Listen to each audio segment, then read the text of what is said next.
So she decided to do a color wheel of various beautiful kind of birds. We got the scarlet tanager, the Guinean cock of the rock, the Hawaii makahihi, the kakapo, the blue-footed booby, the pukeko, the violet saberwing, the pink robin, and the scarlet tanager. And I decided I want to make every one of these a bird of the day. Now, I've already done the blue-footed booby, already done the kakapo, and I thought I had done the scarlet tanager, but it turns out I did the red-ringed tanager. They're very similar birds, but they are different, so I'll have to do scarlet tanager at some point. But I asked Navra, which one of these fellas would you like to learn about? And Navra gave me the answer, and the answer is the violet saberwing. Look at that little fella. Cute little fella. They are hummingbirds. The violet saberwing is a type of hummingbird. It's not Sabrewing. Maybe it is Sabrewing. S.A. Brewing? Is that what it is? Is it Sabrewing and not Saberwing? I think it's Saberwing. I'm pretty sure it's Saberwing. Yeah, it's probably Saberwing. But, well, let me tell you a little about them. Well, they are in the order Apodiformes in the family Trochilidae, so yes, they are officially of the hummingbird variety. And they're 5.1 to 5.9 inches long with about a 3.25 average wingspan. And don't weigh too much, 0.3 to 0.4 ounces. But the thing is, those things, that actually makes them one of the largest hummingbirds in the world. And they're actually the largest in North and South America. Of course, as you can see there, they're a little bit in North America, but mostly Central American birds, as you can see there. So they hang out a little bit in Mexico, and then they're in those Central American countries that I can totally name all of them. Well, let's see. We got, I think one of them is Belize, Guatemala, Panama, is Honduras, or is Honduras a Central American country? I like English. Costa Rica? I don't know. I apologize to all of my Latin American viewers. I don't know Central America that well. I know I got some of them. I know Panama's a skinny one at the bottom, and I know Guatemala's in there. But yeah, that's where they hang out. They like those tropical environments, and they actually have a 3 to 5 year lifespan, which for a bird this tiny ain't too bad. And you may be wondering, why are they called violet saberwings? It's because they're purple. Mm-hmm. They're purple birds. And they're beautiful. I mean, look at that little fella. I think he's kind of cute. Yeah, I mean, all hummingbirds are super cute. Oh, for sure. So a little bit about the basics of their stuff. Well, the females do the nest building, the incubating, and the chick raising. But it's kind of interesting. When the males are ready to mate, they form like little choirs of like 6 to 10 males. And they like sit near each other and they all start singing all at the same time. And the thing is, when the females hear the song, they start building the nest before they mate. And they basically get everything ready, get it good to go. And then the females will come into the choir and be like, "Yay, we're groupies of the choir." And then what you end up finding is that it's this is inappropriate for this, but it's basically an orgy. There is no pairing off.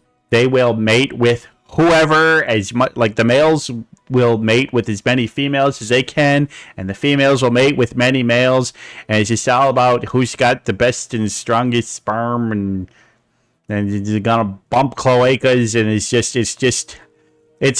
it's not safe for little kids, folks. It's just a lot of stuff goes on. We got choirs, and we got a whole choir doing all the groupies at the same time. It's a mess. And but once the party is over, the males leave. They're gone. Bye-bye. And the females do everything else on their own. And that's pretty typical of hummingbirds. Hummingbirds, not good dads. Not good dads. But they're going to do 2 clutches per year. So, yeah, they're going to have some of those parties a few times per year. And it's usually going to be during the rainy season, which is between May and August.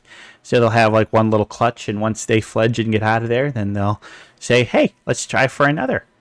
And then there they go. Now, they feed almost entirely on pollen and nectar, but they will sometimes eat little bugs. They're not against eating little tiny bugs that happen to be on the flowers and stuff, but they're really more opportunistic in their bug eating. They're mostly just there for the flowers and the nectar. But there's a lot of flowers there that have kind of curved petals upwards that, it's kind of hard to get into, and so they've evolved a curved beak. So their beak is actually more curved than most hummingbirds, and so they've got that little adaptation for getting those tasty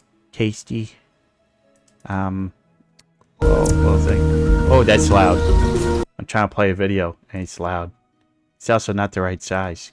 Boy, come on, video player, why are you so big? Sorry about this, folks.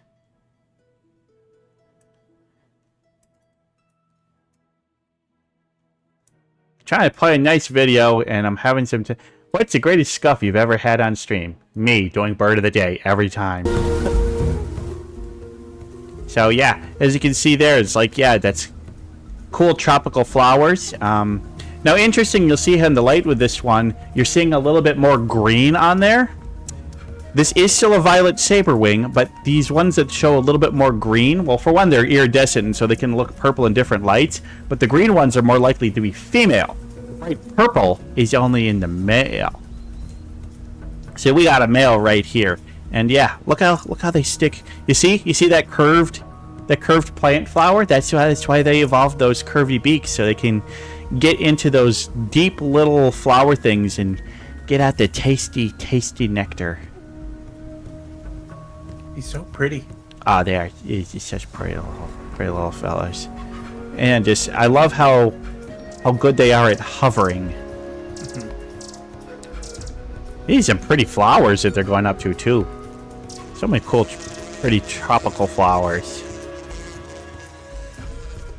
Oh, he's a little bug. Hummingbird's like, what are you, bug? You can't have my nectar. It's my nectar. The bug's like, what are you doing, bird? What are you doing, bird? Yeah, one thing I love about hummingbirds is their ability to hover in place. Just, they could go any direction, up, down, left, right, forward, backwards. It's part of their biology. But one thing that, hummingbirds cannot do is walk. They're one of the few species of bird that cannot walk. They can perch, and they can do little scoots on a perch. But in terms of, like, actual walking, hummingbirds cannot walk. Their little legs just won't let them do it. Which means they have to fly everywhere. Which, takes a great bit of effort. Great bit of work. And it's why, they have to eat pretty much all day. I mean, they wake up, they fly around, they eat. They spend about 15% of their day eating. I suppose I say that, I guess so do I. Maybe more. Now these little fellas, they don't migrate, but as weather changes, they may move to higher elevations or lower elevations. But in terms of actual migration, nah, they don't really do that. But these little guys, once they kind of get their area where they want to feed, they're pretty territorial and they'll fight. Sometimes birds a little bit bigger than them, but usually just other hummingbirds and smaller species of hummingbirds in the same area. They're feisty little guys. They're like, this is my plant. You can come in my garden. This is my plant. The nice thing for them is that there really aren't a whole lot of predators for them in these areas where they live. They are pretty good, and right now their population is estimated around 500,000, and that's been staying strong and stable for quite a while. So they are considered to be a species of least concern. So they are doing well and should hopefully be around for a long time. And one of the things that we all know that they have really fast wing beats and really fast heartbeats. Like these guys' hearts beat up to 1,200 beats per minute. But they have an interesting adaptation that hummingbirds do. It's a thing called torpor. And when it gets to those really cold nights, in order to preserve energy during the night, they basically enter a semi-hibernated state where their heartbeat goes down to 50 to 180 beats per minute, which is like, that's like human speeds.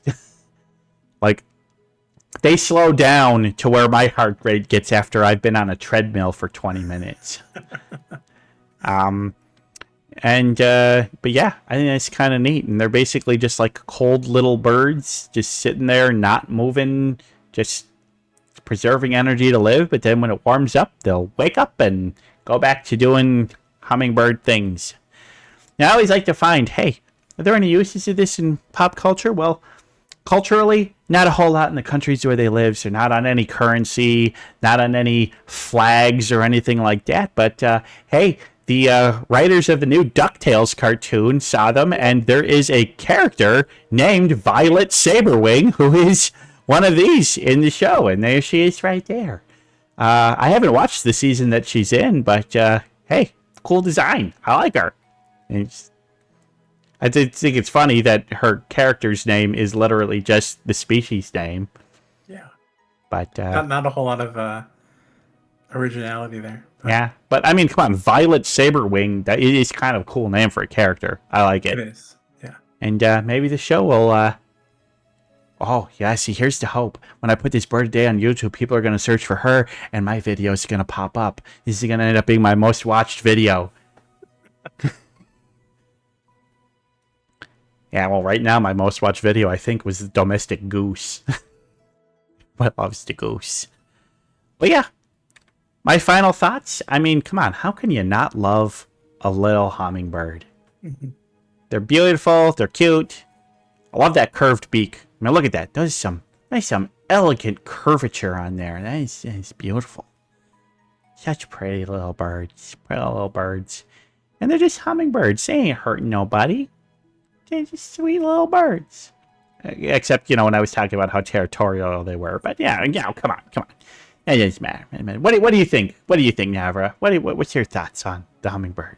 I think they're adorable little big guys, or big little guys. They're big for hummingbirds, right? So they're big little guys. Yeah. Yeah. Yes. Well, we're gonna call this bird of the day done, cause what more is there to say? Cute little bird. All right, you get back on the left side of your couch, and I'm gonna get behind my desk.